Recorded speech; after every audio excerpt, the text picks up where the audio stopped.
नमस्कार मंडळी. तर आज आपण माघ महिन्यातील शुक्ल पक्षात येणारी जया एकादशीची व्रतकथा जाणून घेणार आहोत. तर ही एकादशी अत्यंत पावन अशी एकादशी मानली जाते, कारण ही एकादशी सर्व पापे नष्ट करणारी आणि आपल्याला सर्व कार्यामध्ये विजय मिळवून देणारी अशी एकादशी आहे. जया एकादशीचे व्रत केल्यामुळे साधकाला सुख समृद्धी प्राप्त होते. असे मानले जाते की या दिवशी व्रत केल्यामुळे भूत पिशाच किंवा प्रेत योनीची भीती ही नष्ट होते. तर प्रत्येक एकादशीप्रमाणेच ह्या एकादशीची सुद्धा व्रतविधी ही सारखीच आहे. सकाळी लवकर उठून स्नान करावे, त्यानंतर विष्णूची पूजा करावी, त्यांना पिवळी फुले ही अर्पण करावीत, दिवसभर उपवास ठेवावा, रात्री जागरण करावे आणि भगवान विष्णूंना नैवेद्य अर्पण करावा.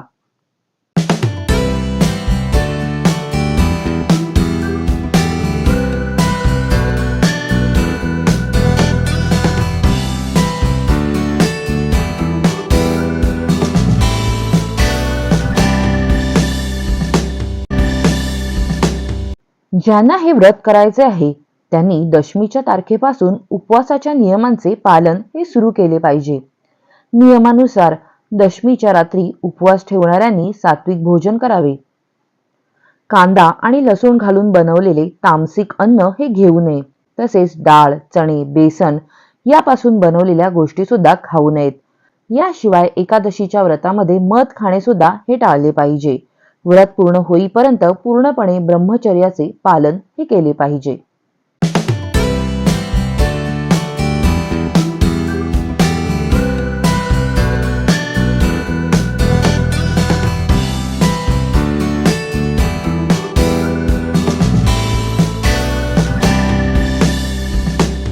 तर मंडळी, आता आपण जया एकादशीची व्रतकथा ही जाणून घेऊयात.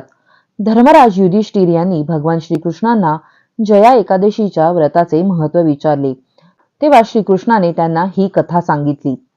स्वर्गलोकामध्ये इंद्रदेवाची सभा चालू असताना माल्यवान नावाचा गंधर्व आणि पुष्पवती नावाची अप्सरा तिथे नृत्य आणि गायन करत होते. दोघेही एकमेकांच्या आकर्षणामध्ये इतके बुडाले होते की त्यांची गायनामध्ये चूक झाली आणि इंद्रदेवाने त्यांना रागावून पिशाच योनी प्राप्त होईल असा श्राप दिला. इंद्रदेव म्हणाले, हे पुष्पवती, माझ्या सभेत येऊन माझ्या समोर वासनेचे प्रदर्शन दाखवतेस.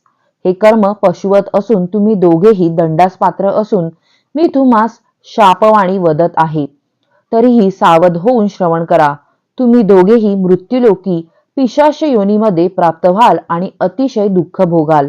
इंद्राच्या या शाप परिणामामुळे ते दोघेही पिशाच होऊन हिमालय पर्वतावरती फिरू लागले. पोटामध्ये अन्नाचा कण पिण्याच्या पाण्याविन जगत असताना त्यांचे प्राण हे कासावीस होऊ लागले. त्यामुळे माल्यवान हा पुष्पवतीला बोलू लागला की आपण आपल्या पापकर्मामुळे या स्थितीला प्राप्त झालेलो आहोत. हे ईश्वरा, आम्हाला माफी देऊन पापकर्मातून आमची मुक्तता व्हावी. त्यांच्या या करुणामय वचनाने ईश्वराला त्यांची दया आली. योगायोगाने त्याच समयी जया नावाची एकादशी आली. त्यांच्याकडून उपवास आणि एकादशीचे व्रत हे सहजच घडून गेले. ते रात्रभर उपाशी असल्यामुळे अन्नविरहित जागरण सुद्धा त्यांच्याकडून घडून आले. त्यामुळे जया एकादशी त्यांना घडली. त्यामुळे त्याची त्या दुःखमय योनीमधून मुक्तता होऊन ते पूर्ववत आयुष्य आणि पूर्ववत सुंदर देहाचे अधिकारी बनले. जेव्हा इंद्रलोकी ते प्राप्त झाले तेव्हा इंद्राने त्यांना विचारले, आपले पापकर्म आपण कसे संपवले? तेव्हा ते म्हणाले, हे इंद्रदेवा, भूलोकी असताना आम्हास जया एकादशीचा उपवास घडला.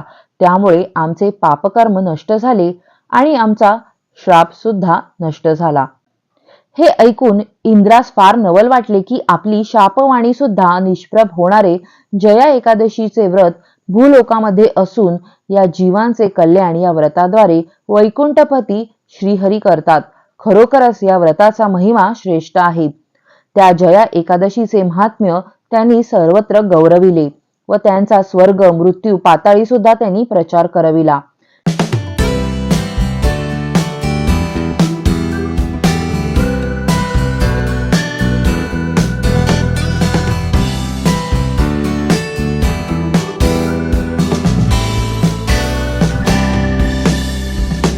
श्रीकृष्ण भगवान युधिष्ठिराला सांगतात की जया एकादशीचे व्रत ज्या भाविकाकडून उत्तम प्रकारे घडत असते त्याची ब्रह्महत्यादी पापे सुद्धा नष्ट होतात.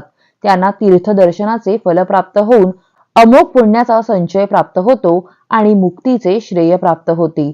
म्हणूनच मानवी जीवनामध्ये ही जया एकादशी अवधारण करून प्रत्येक जीवाने आपला उद्धार करून घेतला पाहिजे. या व्रताच्या प्रभावाने कल्पकोटीपर्यंत वैकुंठ प्राप्ती होऊन त्यांना निर्गुण निराकार शक्तीचे चैतन्यमय स्वरूप प्राप्त होऊन ते मूळ तत्वामध्ये सम्मिलित होतील यात अजिबात शंका नाही. हीच कथा नैमिषारण्यामध्ये सुतांनी सौनकादिकांना कथन केली. भविष्योत्तर पुराणातील ही कथा सर्व भाविक भक्तांना तारक ठरो हीच श्रीहरीच्या चरणी प्रार्थना. जय श्रीहरी. तर मंडळी, आजची ही कथा तुम्हाला कशी वाटली कमेंट्समध्ये मला नक्की कळवा. आवडली असेल तर लाईक करा, शेअर करा, हाईप करा. पुढल्या भागात भेटूया एका नवीन विषयासह. तोपर्यंत लोभ असावा. धन्यवाद.